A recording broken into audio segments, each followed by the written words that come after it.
I give the floor to Algeria.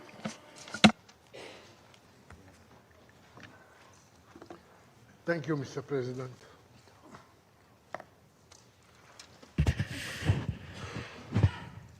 I have the honor to deliver this statement on behalf of the A3 Plus members, namely Guyana, Sierra Leone, Somalia, and my own country, Algeria.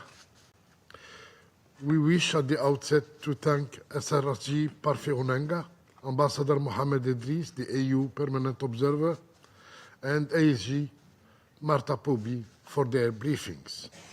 We appreciate the efforts of the UN Secretary General in strengthening the cooperation with the African Union, and we reaffirm our full commitment to advancing efforts aimed at deepening this existing partnership.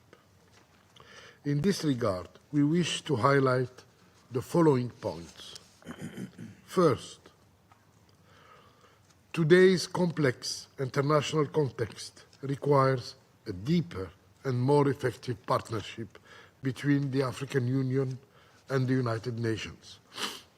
The African Union has been and remains a strategic and reliable partner of the United Nations. In this regard, the UN reform process under the UN 80 initiative, coupled with the significant financial challenges facing the organization, requires enhanced collaboration with regional organizations, including urgent institutional reform with respect of the AU's long-standing call for equity within the United Nations, in particular the UN Security Council.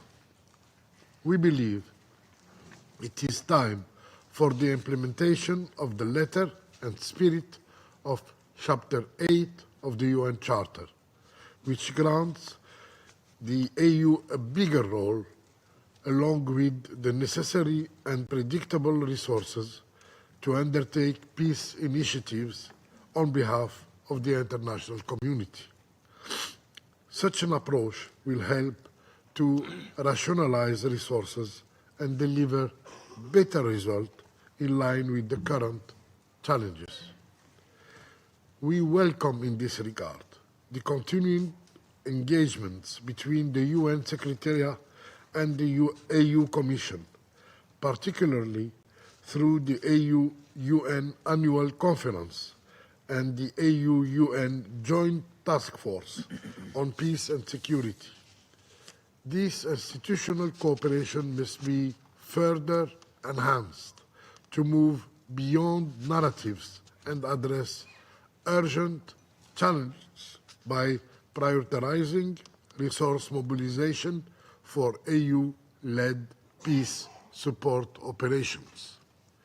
We are confident that the new leadership of the AU Commission will show the expected commitment to advance this strategic partnership in line with the existing joint frameworks.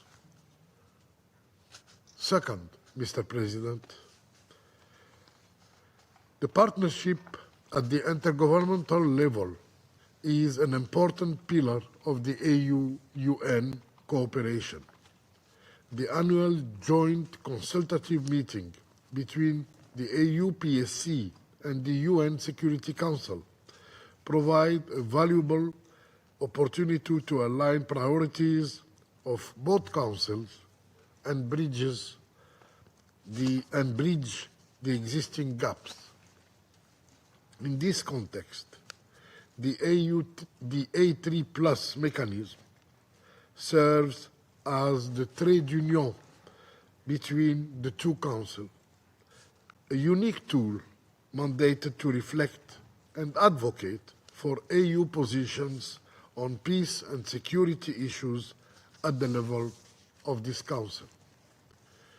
The A3 Plus mechanism, with the support of the AU Permanent Observer Mission, seeks to deepen the existing cooperation between the AU and the UN, including through the Oran process, which serves as a coordination platform between the A3 Plus and the AU PSC, with the support of different bilateral and multilateral partners, particularly the United Nations.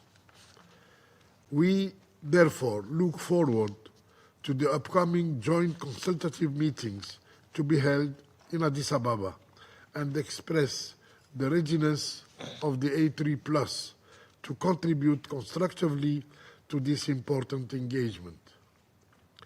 Moreover, we believe that the annual engagements between the AU PSC and the Security Council must transcend the mere adoption of joint communiqué.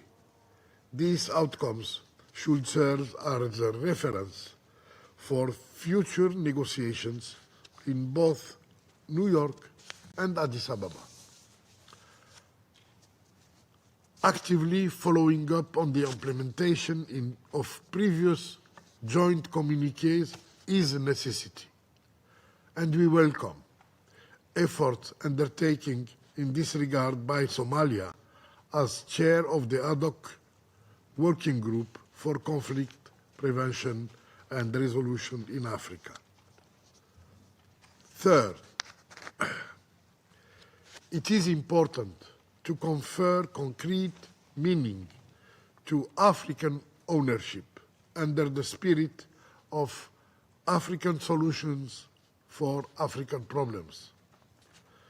Considering the nature of the challenges and security threats that Africa is facing, including terrorism, governance deficits, and unconstitutional changes of the government, particularly in the Sahel region, it is essential to strengthen the AU mechanism and frameworks under the African peace and security architecture and the African governance architecture.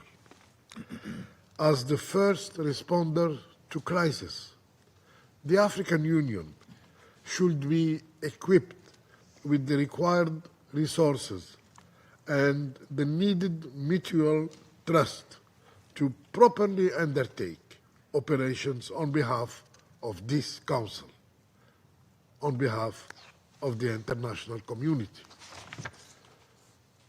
Resolution 2719 represents a clear framework for financing AU-led peace support operations from the UN-assessed contributions, and a significant step forward toward securing predictable, adequate, and sustainable resources in this regard. Yet, fixing a ceiling for financial contribution by the UN is not a viable solution. We must pursue innovative ways, building on the Council's recent willingness to depart from beaten tracks. Furthermore, the Council's working methods must adapt to the growing need of supporting African ownership. Also, penholdership on African files must evolve in response to Africa's aspiration to own the solution for its challenges. Mr. President and dear colleagues, in conclusion, the partnership between the AU and the UN must be elevated to the next level. We believe in the power of partnerships and in the ability of both organizations to demonstrate stronger commitments under the spirit of complementarity as enshrined in Chapter 8 of the UN Charter. I thank you. I thank the representative of Algeria who spoke on behalf of A3+.